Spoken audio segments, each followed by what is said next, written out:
So you recognize that you're having some symptoms related to your trauma. Great. So you recognize that you want to start treatment. Great. But where do you start? Great question. Let's talk about it.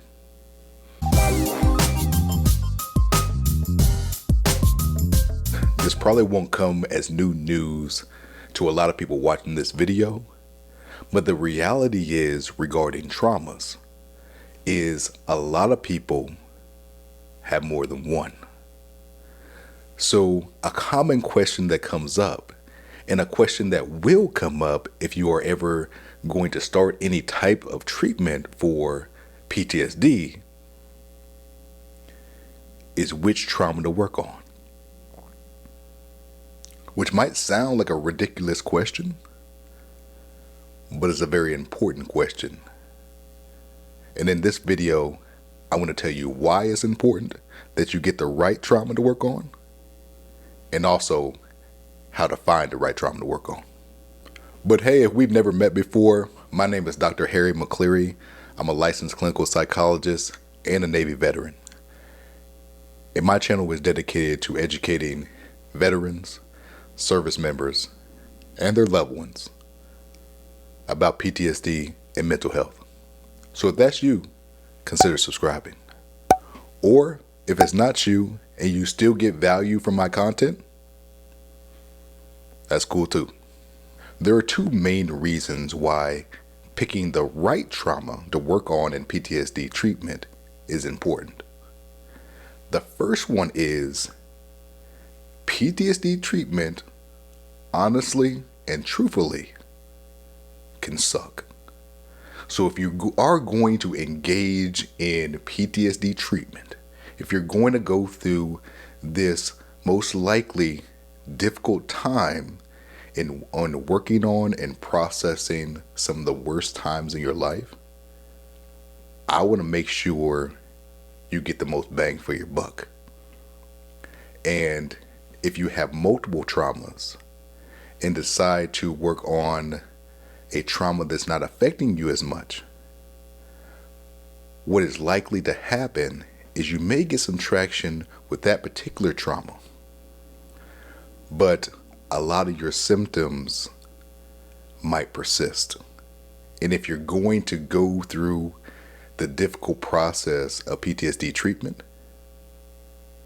you might as well actually work on what you actually need to work on.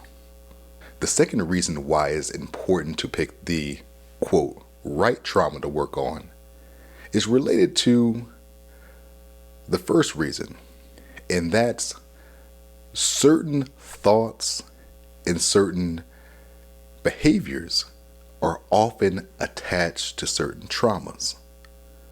So if you have certain symptoms, certain thoughts, certain behaviors that are bothering you the worst, and they're connected to a particular trauma, but you decide not to work on that trauma, then those symptoms will most likely not actually get better. And I would argue that PTSD treatment is too hard and sometimes too costly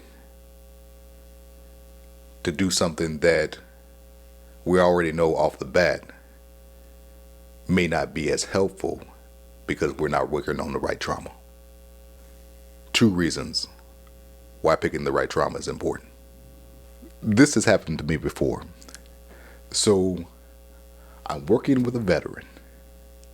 We're doing some PTSD treatment, and a lot of thoughts start popping up that seem just unrelated to the trauma that we're talking about.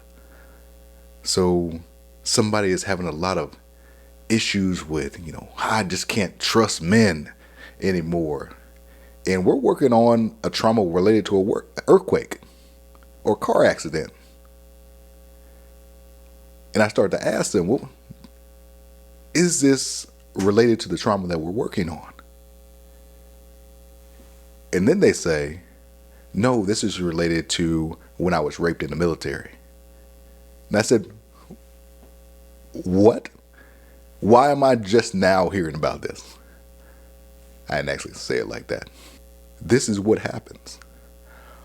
Oftentimes, people do not want to talk about the trauma that they're actually supposed to talk about. The trauma that is affecting them the most. The trauma that they don't want to talk about often is the one that they actually need to work on. But it also makes sense, right? A big part of the diagnosis of PTSD is avoidance.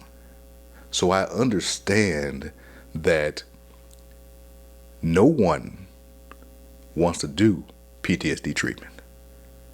No one wants to talk about the worst times that have ever happened to them. That's just common sense. But I do want to encourage people, if you are going to put in this work, make sure you get the most bang for your buck, which means let's make sure that we're working on the trauma or traumas that we actually need to be working on. All right, Doc, you sold me. So how do I find the trauma that I need to be working on? Great question. And for many people, they have multiple traumas that may have even occurred in different times of their life. Maybe they have a traumatic childhood. Then they had one of their parents die in front of them when they were in high school. Then they went to the military and saw some of their friends die and also experienced a lot of things themselves. Then maybe they got out of the military and another trauma happened. These things are not made up. This is a lot of people's lives. So oftentimes it's not just one trauma that is affecting somebody. Oftentimes it's multiple traumas. Oftentimes, even when you have a trauma and you say, well, my trauma is my deployment. Well, that deployment was 13 months. Oftentimes, there are pieces within that deployment that's actually what actually needs to be worked on. Maybe it's not the whole deployment.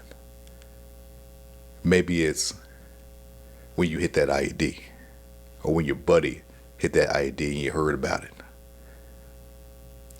That mission that you were supposed to be on. Finding the right trauma is important. And if you have a good therapist, one of the first things they're going to do is ask you about all the potential traumas that you've had ever in your life. That's if they're a good therapist. If they don't ask you that, doesn't necessarily mean they're not good. But you have to make sure that you tell them about all of the traumas that potentially you've experienced. And in order to do that, we actually need to know what a PTSD trauma actually is. And oftentimes, a PTSD trauma can get confused with just a really bad experience. And they're not necessarily the same thing. According to the most recent DSM, which is kind of like the, huge book of mental health diagnoses and criteria, a PTSD trauma is as follows. A person was exposed to death, threatened death, actual or threatened serious injury, or actual or threatened sexual violence in one of the following ways. Direct exposure, so it happening directly to you. Witnessing it happening to somebody else. learning that the trauma happened to a close relative or close friend, or indirect exposure to adverse details of a trauma, usually in the course of professional duties such as first responders or medics or corpsmen, as we call them in the Navy. So with that definition of a trauma, it actually rules out a lot of very difficult experiences that somebody can have, such as a divorce or difficulties with different transitions in their lives. Highly stressful things, but would not qualify as a criteria for PTSD diagnosis. So once you or your therapist, or hopefully together, have talked about or at least listed all of the traumas that you potentially have had, now what we have to do is find the one to start working on. And usually the question that will come from a therapist is, well, what was the worst one? Or which one is affecting you the most? The reason that we work on the one that is affecting you the most and is, quote, the worst one, is oftentimes, as I said earlier, symptoms are connected to particular traumas. And oftentimes, if we work on the worst trauma and we do it well, the things that you learned throughout the course of treatment and in processing the worst trauma, oftentimes, even if you have other traumas, you can either process them on your own, or they actually get processed and worked out in the process of actually working on the worst one. I hear some people saying, the worst one, doc, they all sucked. I get that. That's why often I will ask, well, which one is affecting you the most? And that might have somebody lean one way or the other. The other question that I often ask, that is not in anybody's textbook, is, which one do you not want to tell me about? Usually, that's the one we actually need to be working on. If none of that works, oftentimes what we'll do, if all the traumas are created equal, if you will, we'll start working on the oldest trauma. Because oftentimes, the oldest trauma is where a lot of the symptoms started. It may have even led to a person having subsequent traumas.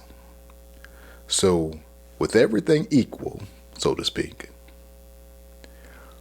oftentimes what we do is we go back to potentially where things started. And that's where we start. So you've started to recognize the symptoms related to your trauma or your traumas. You decide that you want to actually be proactive and start actually working on it in therapy. Great and great. And now you have a little bit of insight on what you actually may need to work on and where you need to start. Something to think about. If this video was helpful for you, and I hope that it was, please like it or consider subscribing to my channel if you want to learn more about PTSD and mental health. But more important than that, if this video was helpful for you, well, that means it can probably be helpful for another veteran or another service member or another friend or family member of a veteran. So I ask that you share it with them. Because at the end of the day, that's really what all of this is about. One veteran trying to help another.